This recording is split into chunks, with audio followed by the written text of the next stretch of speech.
কান আছে রায়পুরার উন্নয়নের জন্য মানুষের ব্যক্তিগত কাজ, সামাজিক কাজ, সকল কাজে দিন রাত পরিশ্রম করে যাচ্ছেন। অনেক ব্যস্ততার মাঝে আজকে নিয়ে এসে উপস্থিত হয়েছে সুযোগ্য প্রধান নির্বাহী কর্মকর্তা জনাব মাসুদ রানা স্যার মঞ্চে উপস্থিত।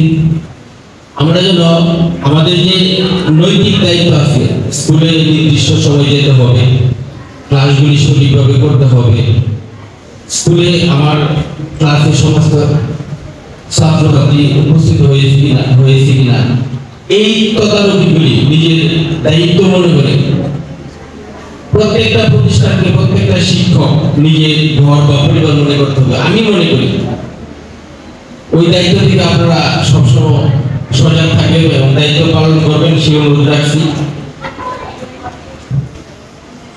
বাংলাদেশ রায়পুর উপজেলা শাখার সম্মানিত সভাপতি জনাব আব্দুল আল মামুন, উনি ব্যক্তিগতভাবে বিভিন্ন স্কুলের কৃতি শিক্ষার্থীদের সম্বর্ধনা এবং যে খেলনা সামগ্রী উপহার দিচ্ছেন, এই জন্য ওনাকে আন্তরিক ধন্যবাদ জানাচ্ছি।